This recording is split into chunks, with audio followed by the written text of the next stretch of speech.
Olá, meus queridos, tudo bem com vocês? Sejam bem-vindos a mais uma aula de Física B. Chegamos na nossa aula de número 7 e vamos falar sobre as transferências de calor, ou como eu costumo chamar, processos de propagação de calor.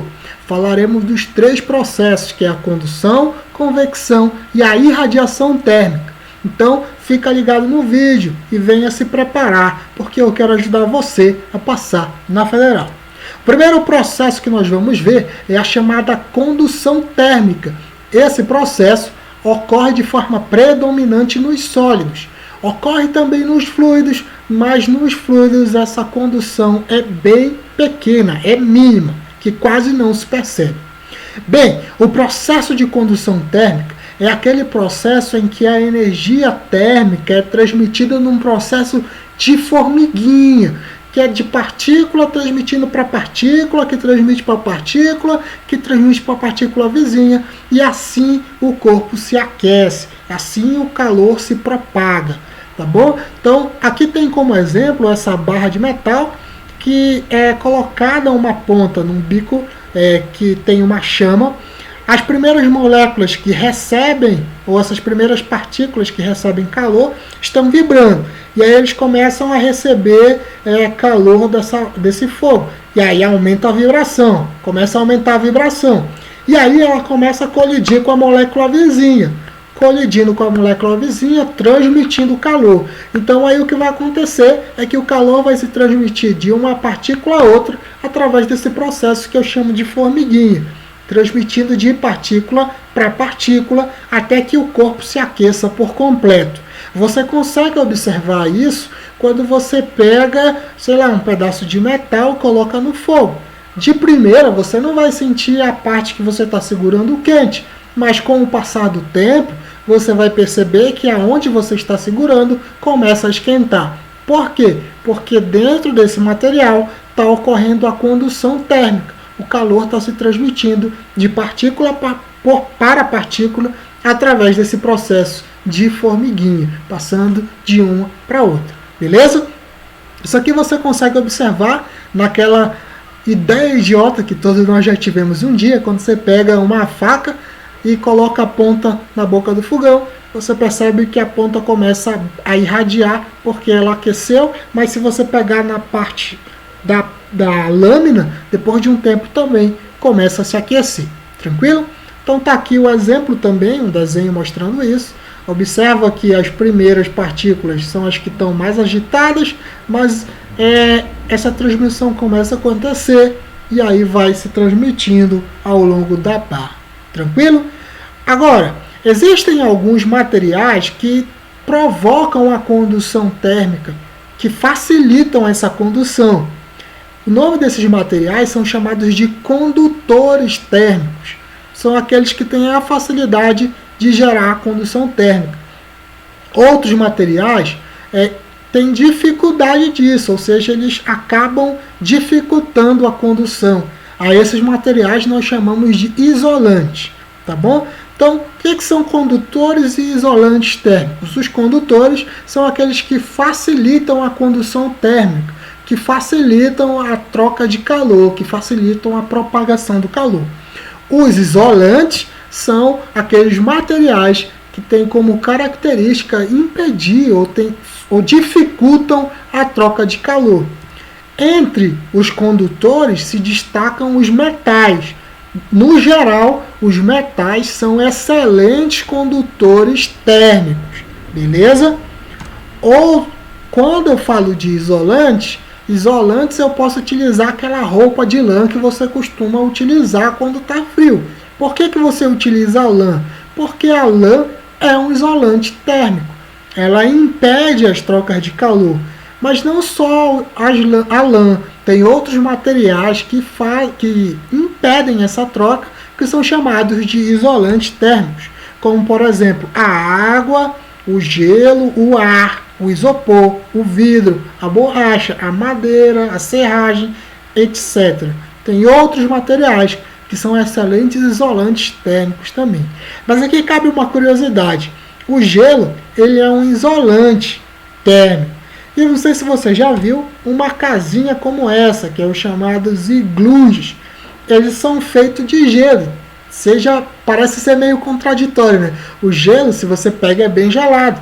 Mas se você construir uma casa ou um equipamento de gelo, uma caixa de gelo, o gelo passa a ser um isolante. Presta bem atenção, não quer dizer que ele vai aquecer, quer dizer que ele vai impedir as trocas de calor com o meio externo. Então os iglus, eles servem para isso. O cara constrói um iglu, fica lá dentro, e o gelo impede que os corpos que estão lá dentro troquem calor com o meio externo. Tá bom? Tem muita gente que confunde a ideia de isolante térmico com aquecedor.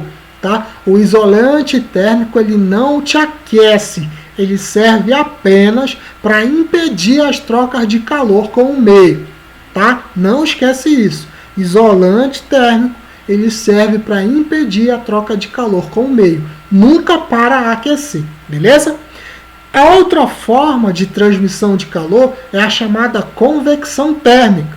Presta bem atenção, a convecção só ocorre nos fluidos. O que são os fluidos? São os líquidos e gases. Esse é o tipo de propagação de calor que ocorre com transporte de matéria. Tá? Se na condução não havia transporte de matéria, na convecção ocorre transporte de matéria. Por quê? Vamos analisar como ocorre a convecção. Para que você entenda, eu tenho aqui um pote de água, uma vasilha de água, imagine uma panela, ligada no fogo. O que vai acontecer? Essa primeira região aqui, que está mais próximo da onde o fogo está, irá aquecer primeiro. Quando ela aquece, o que vai acontecer? Ela se expande. Quando a água se aquece, ela acaba se expandindo. Quando ela se expande, a densidade dela diminui. Quando a densidade diminui, o que acontece? Essa água que aqueceu, que expandiu e diminuiu a densidade, ela acaba subindo.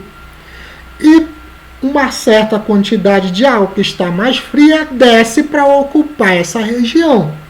E isso fica acontecendo constantemente até que a água ou o líquido ou o fluido que eu esteja trabalhando se aqueça por completo. Então é assim que os fluidos se aquecem. Então aqui de novo, uma certa quantidade de água que está aqui embaixo será aquecida pelo fogo. Quando ela aquece, ela acaba se expandindo e nessa expansão diminui a densidade. Diminuindo a densidade, ela acaba subindo e uma outra quantidade desce para ocupar essa região. E aí acaba criando esse desenho que aparece aqui, uma seta subindo, dizendo que uma água aqueceu e subiu, uma outra água fria desceu. Esses processos aqui nós chamamos de correntes de convecção, tá bom? As correntes de convecção são as responsáveis para que toda a água se aqueça. E há transporte de matéria nesse processo, por quê? Porque, como eu disse, uma certa quantidade de água sobe e uma outra mais fria desce. Ou seja, tem transporte de matéria ocorrendo aí. Tranquilo? Espero que você tenha entendido. A convecção, lembrando, é um processo que ocorre nos fluidos, que ocorre transporte de matéria, e que essas correntes de convecção são as responsáveis para que toda a água ou que todo o fluido se aqueça. Tranquilo? Onde eu consigo observar também a convecção? A gente consegue observar isso nas brisas litorâneas. Isso aqui é uma aplicação que a gente pode trazer da convecção, que funciona assim. Aqui eu tenho durante o dia e durante a noite. Durante o dia nós temos o que a gente chama de brisa marítima. O que vai acontecer aqui? Durante o dia, o Sol está aquecendo aqui tanto a água, tanto o oceano, quanto a areia, que é a Terra aqui. Lembra que quando a gente falou do calor específico, a água tem o alto calor específico, então ela demora demais para aquecer, ela precisa de muito calor para aquecer. Já a Terra, vamos supor que seja numa praia, na areia, a areia tem o baixo calor específico, então ela aquece muito facilmente. Então, em comparação, a areia da praia estaria muito mais quente do que a água do oceano. Então, aquece a areia. O que vai acontecer é que tem uma certa quantidade de ar que fica sobre a areia que vai aquecer também. E aquecendo, ele acaba se expandindo e diminui a densidade e sobe. Ao subir, ele cria uma região de baixa pressão. E para ocupar essa região de baixa pressão, uma brisa sopra do oceano em direção ao litoral, tá bom? Isso aqui é um exemplo de brisa litorânea. Aliás, é um exemplo de convecção térmica, tá bom? Então o ar quente sobe, cria uma região de baixa pressão, uma brisa litorânea vem do oceano em direção à praia e uma certa quantidade de ar acaba descendo em cima do oceano, tá bom? Durante a noite, durante o dia está aqui um gifzinho representando essa brisa vinda direção do oceano à praia. Durante a noite acontece o inverso. Por quê? De novo, o calor específico da água é muito alto. Então ela demora muito a aquecer, mas também demora muito a resfriar. Já a areia não. A areia ela aquece muito facilmente, mas resfria também muito facilmente. Então à noite, entre a água e a areia, quem estará mais quente é a água. Tá bom? Então na água, por estar mais quente, uma certa região, uma certa quantidade de ar que está sobre a água irá aquecer. Aquecendo, ela se expande, esse ar, e ao se expandir, ele acaba subindo porque diminui a densidade, criando uma região de baixa pressão. Agora fará com que a brisa litorânea sopre do litoral em direção ao oceano. Tranquilo? E aqui tem uma certa quantidade de ar frio que acaba descendo. E aí cria o que a gente conhece como correntes de convecção. Então as brisas litorâneas são uma aplicação ou é um exemplo do que acontece com as correntes de convecção. E aqui está um gifzinho mostrando que durante a noite a brisa sopra da praia em direção ao oceano.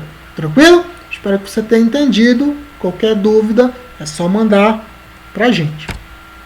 Terceiro processo de propagação de calor ou de transmissão de calor é a chamada irradiação térmica ou radiação térmica.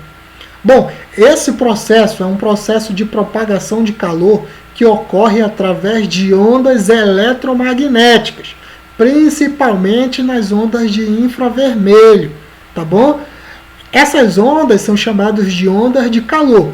Fique bem atento.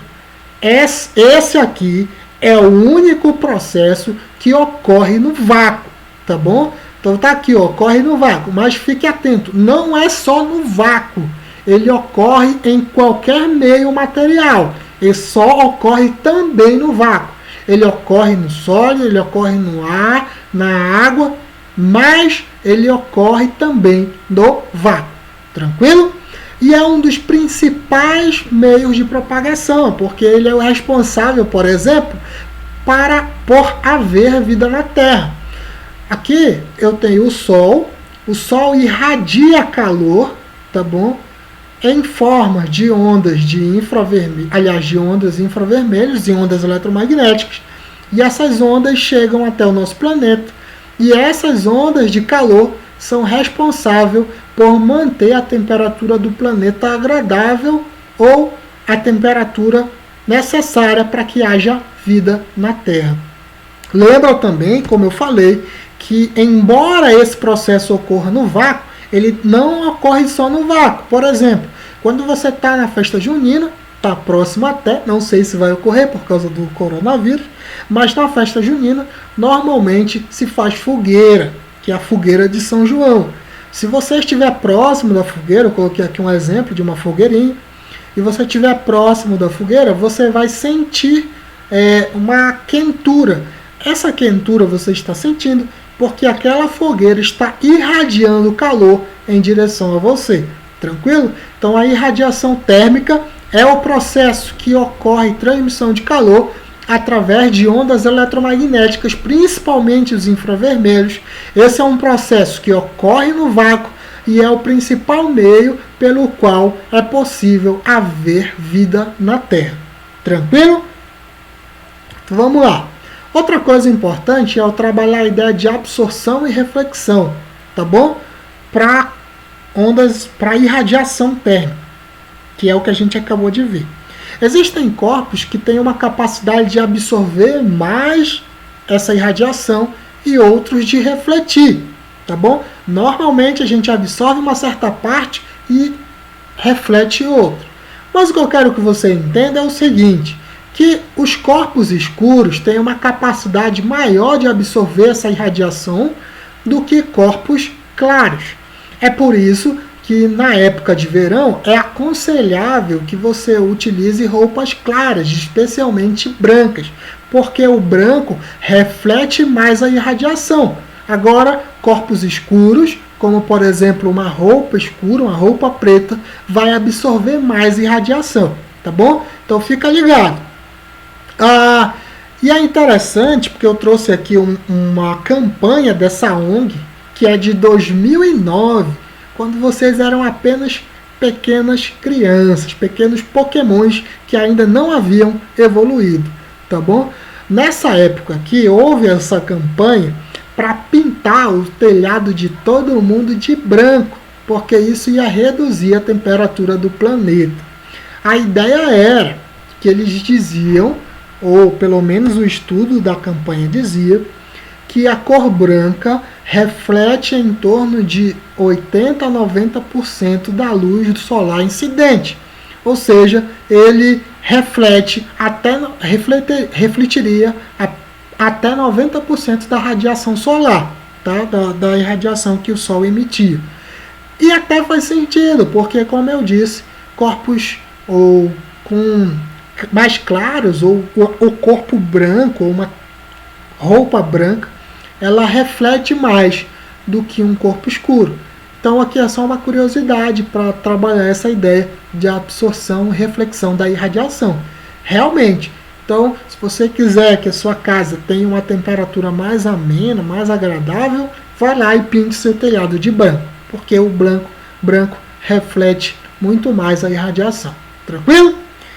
Outra coisa que é interessante, que é trabalhada quando se fala dos processos de propagação, de transmissão de calor, é a garrafa térmica, que é esse recipiente que você utiliza para guardar o café, o chá ou a água quente, para o pessoal fazer o chimarrão, por exemplo. Então, olha só, a garrafa térmica é um dispositivo utilizado para minimizar as trocas de calor dos três meios que a gente viu: condução, convecção e irradiação. Como assim? Então a garrafa térmica está aqui representada, ela tem uma tampa que sempre é feita por um tipo de isolante térmico. Ela tem paredes espelhadas, tanto por fora quanto por dentro. Tem uma região de rarefeito, que normalmente o pessoal fala que é vácuo, mas como a gente sabe que é muito difícil conseguir um vácuo perfeito, então eu vou colocar aqui a rarefeito. E por fora ela utiliza isolante térmico. Tranquilo? O que cada um desses utensílios da garrafa térmica serve? Por exemplo, as ampolas espelhadas servem para reduzir a perca ou para reduzir as trocas de calor por meio de irradiação térmica. Como eu disse, a irradiação é o processo de propagação que ocorre através de ondas eletromagnéticas. Então, se uma onda colidir com um espelho, que quase sempre é na faixa do infravermelho, tá? Ela vai colidir numa superfície espelhada e vai refletir. Então, essas paredes espelhadas é para minimizar as trocas de calor por irradiação. Essa região de rarefeito ou de vácuo, como vocês vão observar em alguns exemplos, ela serve para minimizar as trocas de calor por condução e convecção. Lembra que condução e convecção, elas precisam de meio material. A única que ocorre no vácuo é a irradiação. Então, esse vácuo serve para minimizar as trocas de calor por condução e convecção.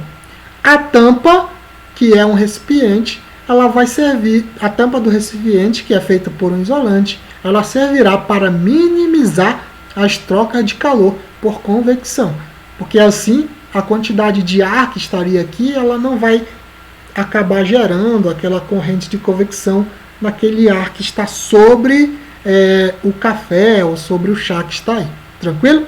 Então, a garrafa térmica em si seria um recipiente ou um dispositivo que é utilizado para minimizar as trocas de calor, e cada dispositivo da garrafa é utilizado para minimizar um tipo de perda, um tipo de troca de calor, tranquilo? Então vamos lá resolver alguns exercícios de aplicação. Então o exercício de número 7 do material de vocês, questão da UFPR, que diz assim: com relação aos processos de transferência de calor, considere as seguintes afirmações. Número 1. Condução e convecção são processos que dependem das propriedades do meio material no qual ocorre. Verdade.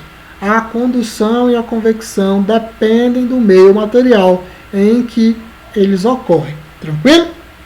A gente viu lá que a condução ela é predominante nos sólidos e que a convecção acontece nos fluidos, então ela depende dessas propriedades do meio. Número 2. Convecção é um processo de transmissão de calor que ocorre somente nos metais. Nananina não. A convecção é um processo que ocorre apenas nos fluidos, tá bom? Nos fluidos. Então, número 2 está errada. Terceira afirmativa diz assim: o processo de radiação está relacionado com a propagação de ondas eletromagnéticas. Correto.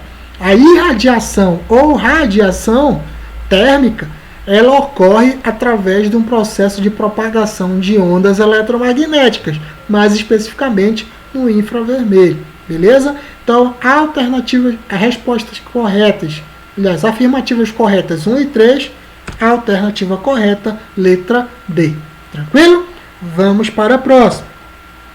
Segunda questão do material de vocês diz assim: a irradiação é o único processo de transferência de energia térmica no caso de letra B. Por que da letra B? Porque a irradiação é a única que ocorre no vácuo. É a única que ocorre no vácuo. E para ir do Sol até algum satélite de Júpiter, é o mesmo processo para ir do Sol, para vir do Sol até o planeta Terra. Porque nessa região do espaço, a gente entende que ali é um vácuo. Então, se a irradiação é a única que acontece no vácuo, ela é a única que está envolvendo o processo de propagação de calor do Sol para um satélite de Júpiter. Resposta correta, letra B. Meus queridos, eu espero que a aula de hoje tenha sido proveitosa para você. Qualquer dúvida, lembre sempre que eu estou disponível para lhe ajudar. Os demais exercícios dessa aula, o professor Carlos irá resolver com você. Então fique atento e um forte abraço e um beijo no coração.